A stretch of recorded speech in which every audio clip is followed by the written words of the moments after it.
नमस्कार, प्रिया क्रिएशनमध्ये आपलं सगळ्यांचं मनापासून स्वागत। आजच्या ह्या व्हिडिओमध्ये सध्या ट्रेंडिंगमध्ये असणारं कमळ आसन आणि ते सुद्धा डबल पाकळीचं कसं स्टिच करायचं आहे हे सोप्या पद्धतीने सांगितलेलं आहे। व्हिडिओ तुम्हाला जरी हेल्पफुल वाटला तर व्हिडिओला लाईक करून चॅनलला देखील सबस्क्राईब करा। याच्या आधी सुद्धा मी 2 वेगवेगळ्या प्रकारचे कमळ आसनचा व्हिडिओ शेअर केलेला आहे, तो सुद्धा तुम्ही चॅनलवर व्हिजिट करून बघू शकता। याची साईज आहे 18 बाय 18 इंच। तर इथे मी बेससाठी खणाचं कापड घेतलेलं आहे, त्याचं माप आहे 19 बाय 19 इंच। असा स्क्वेअर पीस घेतलेला आहे। त्याच मापाचं आपल्याला अस्तर घ्यायचं आहे आणि फोम शीट सुद्धा घ्यायची आहे। फोम शीट मी इथे वापरलेली आहे, ती ऑप्शनल आहे, तुम्हाला पाहिजे असेल तर वापरू शकता। त्याच्यावर फोम शीट ठेवली खाली, त्याच्यावर अस्तर ठेवले आणि त्याच्यावर मेन फॅब्रिक उलटं ठेवलेलं आहे। आता याला चारही बाजूंनी स्टिच करून घ्यायचं आहे, अर्धा इंचाचं मार्जिन ठेवून, आणि इथे थोडंसं ओपन ठेवायचं आहे ते सरळ करण्यासाठी। तर इथे मी सगळीकडून स्टिच केलं आणि त्याचे कॉर्नर सुद्धा कट करून घेतले। आता इथून आपल्याला हे सरळ करून घ्यायचं आहे। तर एखाद्या टोकदार वस्तूने त्याचे जे कॉर्नर आहेत ते छान बाहेर काढून घ्यायचेत। तर असं हे सरळ करून घेतलं इथून। आता हा जो ओपन भाग होता तर इथे स्टिच करून घेतलं। या बेसवर चारही बाजूने लेस लावून घ्यायची आहे। तर मी इथे ही अशा प्रकारची लेस आहे ती सगळीकडून लावून घेतलेली आहे। तर ही अशा पद्धतीने पण लावू शकता किंवा बाहेरच्या बाजूने सुद्धा लावू शकता। तर मी अशी लावून घेतलेली आहे इथं। तर असा हा आपला खालचा बेस तयार झाला आणि त्याचं सेंटर पॉईंट मार्किंग करून घ्यायचं आहे। इथे आता सर्कल कट करून घेतला आहे, तर एक स्क्वेअर पीस असं फोल्ड करून घ्यायचं आहे 4 पदरी, आणि इथं सेंटरपासून मार्किंग करून घेतले 7.25 इंच। असं पण 7.25 इंच मार्किंग केलं आणि याचा सर्कल असं ड्रॉ करून घेतला आणि कट केला। तर हा अशा प्रकारे दिसेल। याला 3D आउटलाईननी स्वस्तिक ड्रॉ करून घेतले त्याच्यावर, आणि हे पूर्ण ड्राय होऊन दिलेलं आहे। असं माप आलेलं आहे 15.5 इंच। आता खाली नॉन वोन ठेवलेलं आहे आणि त्याच्यावर हा सर्कल उलटा ठेवला आहे आणि पूर्ण गोल जसा आकार आहे त्याप्रमाणे 1/2 इंचाचं मार्जिन ठेवून स्टिच करायचं आहे। त्याला छोटे छोटे कट देऊन घ्यायचे, त्यामुळे छान तो पलटी होतो। आता फक्त नॉन वोन वरचं पकडायचं आहे आणि त्याला कट देऊन घ्यायचा आहे आणि तिथून हा सर्कल सरळ करून घ्यायचा आहे। हाताने सगळीकडून एकसारखा त्याला करून घ्यायचा, तर हा सर्कल असा रेडी होतो आपला।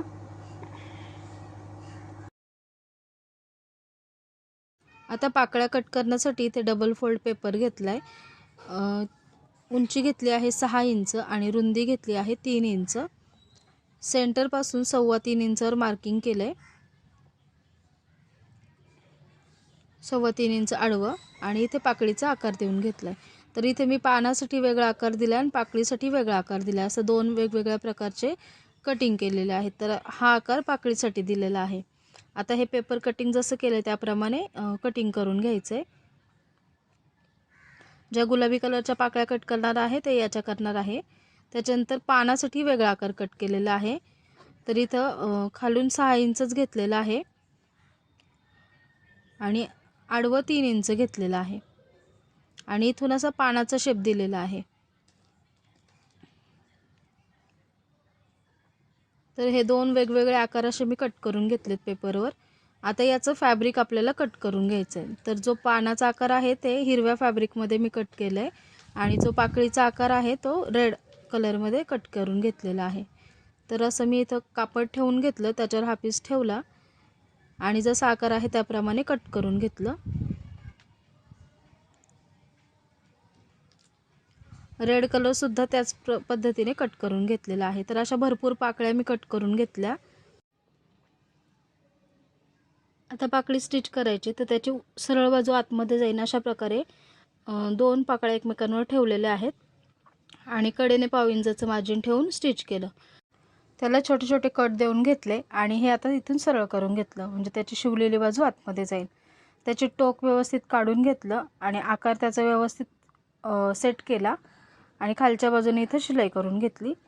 त्याच्यानंतर त्याला असं फोल्ड करायचं आहे आणि इथे 1/2 इंचाचं टक्स द्यायचं आहे निम्म्यापर्यंत। तर अशी ही आपली पाकळी तयार झालेली आहे। तर अशा मी दुसऱ्या ज्या पाकळ्या आहेत त्यासुद्धा रेडी करून घेतल्यात सेम त्याच पद्धतीने। एकमेकांवर हे उलटं ठेवलेलं आहे, सरळ बाजू आतमध्ये जाईन त्याची अशा प्रकारे। त्याच्यानंतर स्टिच केलं, कडेने नॉचेस देऊन घेतले आणि सरळ करून घेतलं. खालच्या बाजूने इथं स्टिच केलं आणि ह्याला सुद्धा 1/2 इंच टक्स देऊन घेतलेला आहे सेंटरपर्यंत. तर असे हे सर्व मी तयार करून घेतली, पानंसुद्धा आणि पाकळ्यासुद्धा. बघू शकता. आता ह्या आपल्याला सर्कलला लावून घ्यायच्या. तर सर्कल उलटं ठेवलं आणि त्याला पहिल्यांदा ह्या रेड कलरच्या पाकळ्या लावून घेतल्या. 1/2 इंच मार्जिन ठेवून ह्या पाकळ्या एकसारख्या अंतर ठेवून लावून घ्यायचं आहे. याच्या आधीसुद्धा मी वेगवेगळ्या प्रकारचे कमळ शेअर केलेले आहे, तर ते तुम्ही चॅनलला व्हिजिट करून बघू शकता. किंवा याच्या आधीच भरपूर वेगवेगळ्या प्रकारचे व्हिडिओ शिलाईच्या रिलेटेड प्रिया क्रिएशन या चॅनलवर अपलोड आहेत, तर तिथे तुम्ही चॅनलला व्हिजिट करून बघू शकता.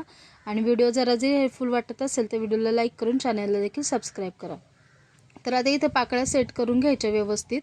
तर इथं माझं थोडं कमी जास्त अंतर होतं, तर मी एक काढून घेतली आणि परत ती सेट करून घेतली व्यवस्थित. त्याच्यानंतर जी हिरवी पाकळी आहे ती 2 पाकळ्यांच्या मध्ये अशी आपल्याला लावायची आहे. तर बघू शकता सेम तेवढंच शिलाई मार्जिन घेतलेलं आहे आणि ही पाकळी हिरव्या पाकळ्यासुद्धा इथे लावून घेतलेल्या आहेत.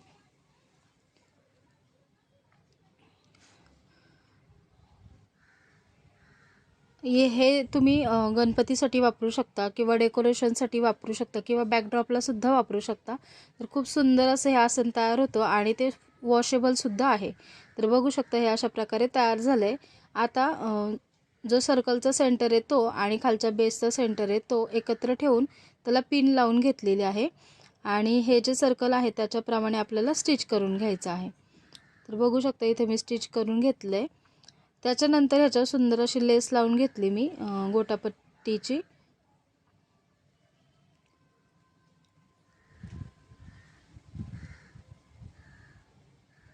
तर ही लेससुद्धा त्या सर्कलचा जसा आकार आहे त्याप्रमाणे लावून घेतलेली आहे. आता ह्या पाकळ्या उभ्या राहाव्या त्याच्यासाठी आपल्याला बेल्ट तयार करायचा आहे. लेसवर डबल शिलाई देऊन घेतलेली आहे. तर बेल्ट मी जो हे मेन फॅब्रिक आहे त्याचंच तयार केलं आहे. 4 इंच रुंदी घेतली त्याची आणि लांबी जवळजवळ 60 इंच घेतलेली आहे. पहिल्यांदा इथं फोल्ड केलं आणि त्याच्यामध्ये नॉन वोन घालणार आहेत, जरा चांगला कडकपणा यावा त्याला, त्यासाठी पहिलं अर्धा इंच फोल्ड केलं, त्याच्यात नॉन वोन घातलं, परत ते फोल्ड करून अर्धा इंच आतमध्ये फोल्ड केलं आणि इथे स्टिच करून घेतलं. खाली जे ओपन बाजू आहे तिथं सुद्धा स्टिच केलं आणि बेल्टला दोन्ही बाजूने शिलाई करून घेतली. तर बघू शकता अशा प्रकारे आपल्याला हा बेल्ट इथे लावायचा आहे गुलाबी पाकळ्यांच्या नंतर, म्हणजे ते छान उभ्या राहतील पाकळ्या. आणि इथे वेलक्रो लावून घेतलेला आहे. जेवढा बेल्ट मला पाहिजे तेवढा माप घेतलेला आहे आणि वेलक्रो लावून घेतलेला आहे. तर खूप सुंदर असं हे कमळासन तयार झालं. तुम्ही वेगवेगळ्या ह्याच्यासाठी त्याचा यूज करू शकता, डेकोरेशनसाठी यूज करू शकता, गणपती बाप्पासाठी यूज करू शकता किंवा गौरीसाठी तुम्ही हे यूज करू शकता. तर तुम्हाला हा व्हिडिओ कसा वाटला कमेंटमध्ये नक्की सांगा. व्हिडिओ आवडला तर लाईक करा आणि असेच नवीन आणि युजफुल व्हिडिओ पाहण्यासाठी चॅनलला सबस्क्राईब करा. सबस्क्राईब करून शेजारचं बेल बटन देखील प्रेस करा. त्यामुळे तुम्हाला येणाऱ्या माझ्या प्रत्येक व्हिडिओचं नोटिफिकेशन मिळेल आणि तुम्ही हे ऑर्डरसुद्धा करू शकता. धन्यवाद.